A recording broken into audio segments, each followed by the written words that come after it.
हम माँ कालरात्रि की भक्तों तुम्हें कथा सुनाते हैं, पावन कथा सुनाते हैं। नवरात्रि के 7वें दिन हम इनको ध्याते हैं, हम कथा सुनाते हैं। हम माँ कालरात्रि की भक्तों तुम्हें कथा सुनाते हैं, पावन कथा सुनाते हैं। नवरात्रि के 7वें दिन हम इनको ध्याते हैं, हम कथा सुनाते हैं। विनती सुनो महाकाली, तेरी जय हो खप्पर वाली। विनती सुनो महाकाली, तेरी जय हो खप्पर वाली। भक्तजनों, आज नवरात्रि का 7वां पावन दिन है। आज के दिन माता कालरात्रि की आराधना की जाती है। माता कालरात्रि का ये नाम 2 शब्दों की संधि से बना है। काल का अर्थ है अंत और रात्रि का अर्थ अंधकार होता है। अतः भक्तों, माता का यह रूप सदा सदा ही अंधकार अर्थात पाप और अंधकार का विनाश करता है। तो आइए भक्तों, सुनते हैं माँ कालरात्रि की पावन कथा।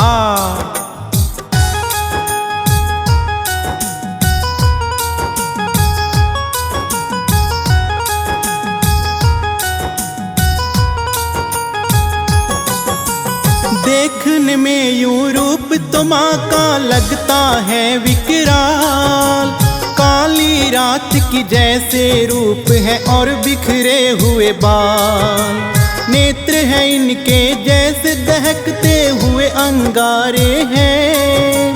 दुर्जनों का तो काल है, भक्त सभी प्यारे हैं। कालरात्रि माता तो है 4 भुजाधारी।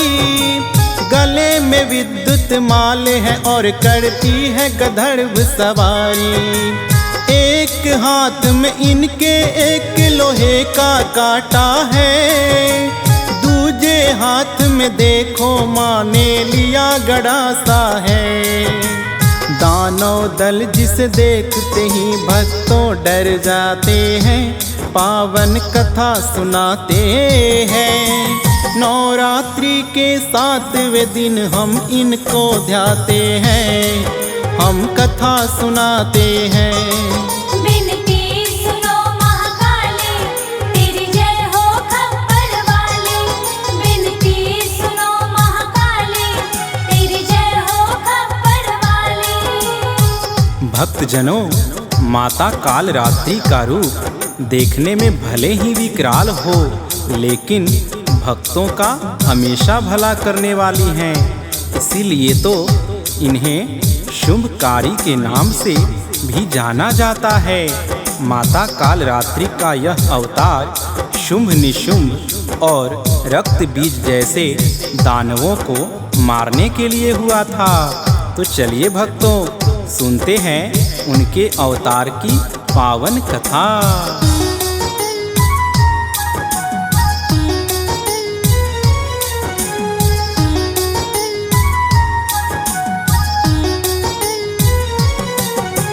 भोलेनाथ के पास में फिर तो सभी देवता आए। बोले अत्याचार दैत्यों का है बढ़ता जाए। शुंभ निशुंभ ने पा लिया है ब्रह्मा जी से वरदान। हो गए भोले वो तो हम देवों से भी बलवान। स्वर्ग सिंहासन हमसे भी तो वो छीनना चाहे। भोलेनाथ कुछ करो उपाय, उसका अंत हो जाए। पार्वती माँ की और फिर भोलेनाथ ने देखा। लगे पूछने देवी इसका होगा उपाय क्या।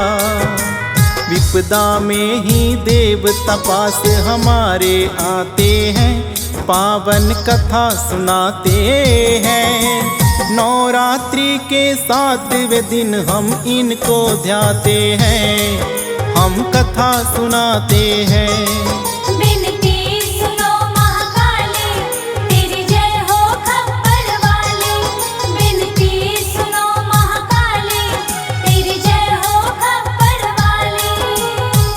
भक्तजनों, देवताओं की पुकार सुनकर भोलेनाथ ने माता पार्वती की ओर देखा और कहने लगे, जब भी कोई विपदा आती है देवतागण हमारी शरण में आते हैं।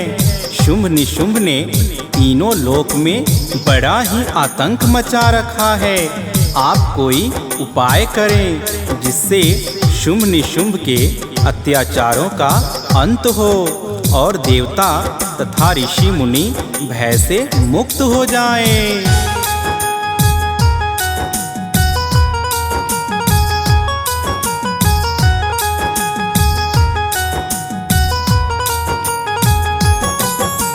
माता पार्वती ने जो सुनी है देवों की विपदा, एक शक्ति को माता पार्वती ने बना दिया।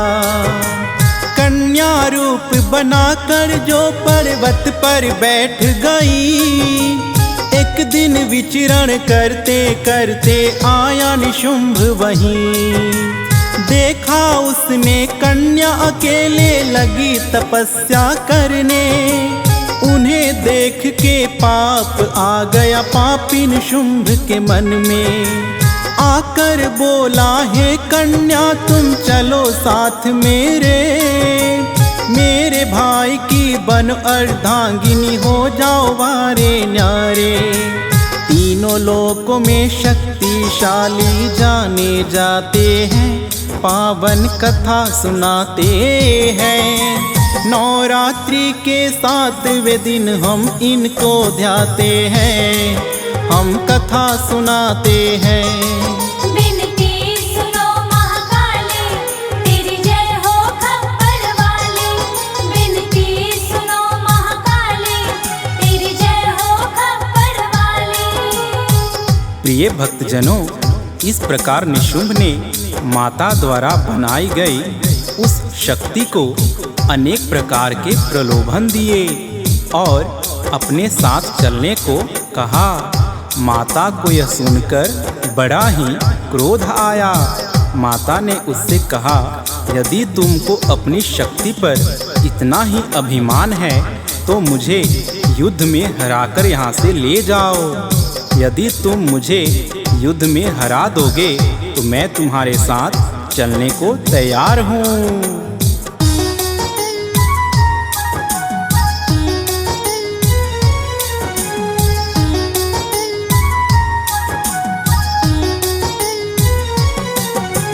माँ से युद्ध करने की हिम्मत जुटा नहीं वो पाया।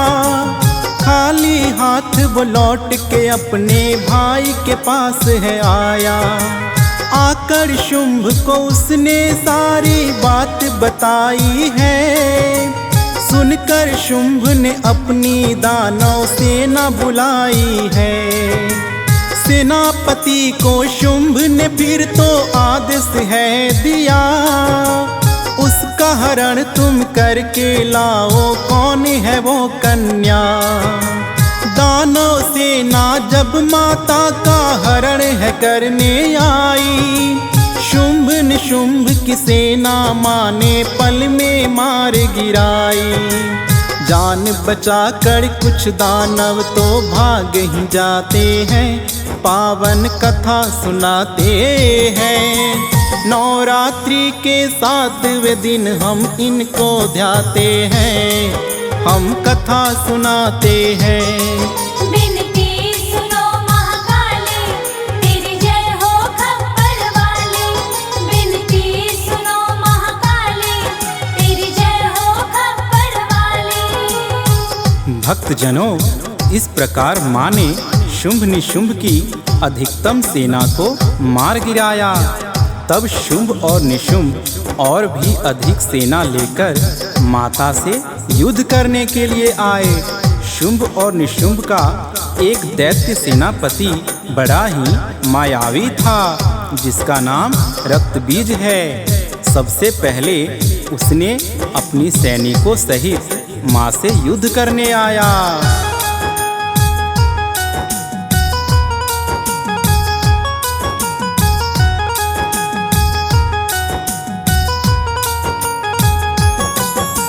रक्त बीज मायावी दानव युद्ध करने को आया, साथ में अपने अनेकों ही वो योद्धाओं को लाया।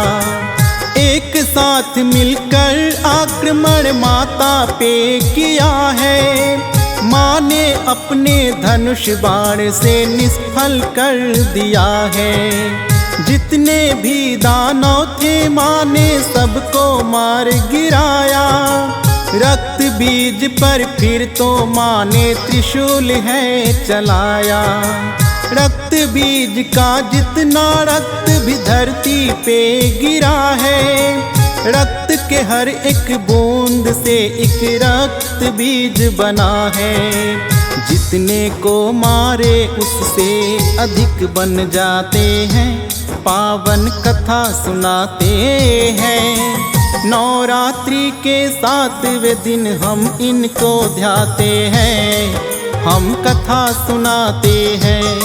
बिनती सुनो महाकाली, तेरी जय हो खप्पर वाली।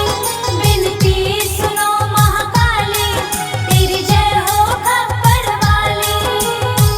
प्रिय भक्तजनों, जब रक्त बीज दानव माता से युद्ध करने लगा तो माँ ने अपने त्रिशूल से उस पे जैसे ही वार किया, रक्त बीज के रक्त की जितनी भी बूंदें धरती पर गिरी, उतना ही रक्त बीज बनता गया और माता सब पे वार करती रही।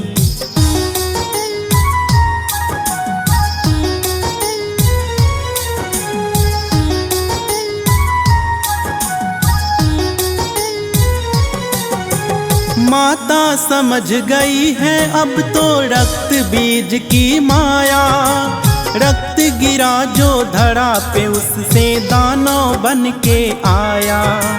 अपने ही रूप से माँ ने एक फिर है रूप बनाया, काली रात के जैसे जिसकी शाम पूर्ण है काया। माता ने फिर काली को है ये आदेश दिया, काटती हूँ सर जितने भी मैं फिर तो रक्त बीज का।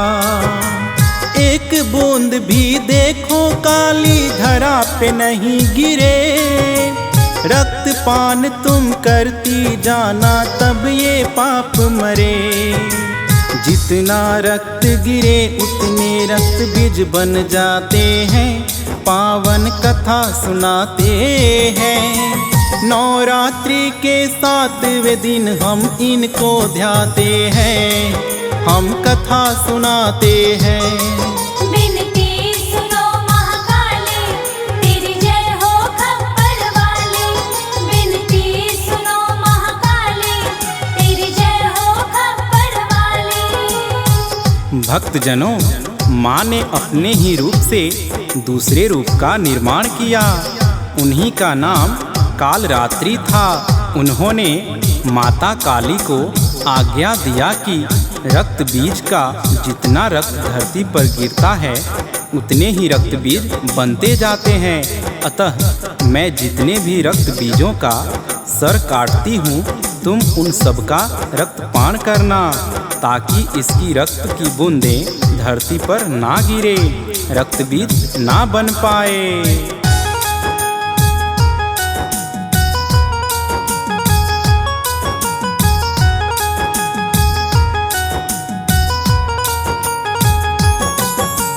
रक्त बीज का रक्तपान माता काली ने किया, उस पापी का वध भक्तों समझो तभी हुआ। काल रात्रि माँ शक्ति का यही रूप है दूजा, नवरात्रि में 7वें दिन जिस रूप की होती पूजा।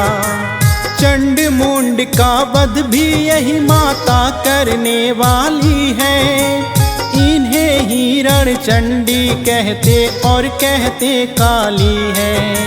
भक्तों की रक्षा करने माता सदा आती है, दुर्जन और दुष्टों को ये तो मार गिराती है। देवता गण और ऋषि मुनि भी जिन्हें तो ध्याते हैं, पावन कथा सुनाते हैं। नवरात्रि के 7वें दिन हम इनको ध्याते हैं, हम कथा सुनाते हैं।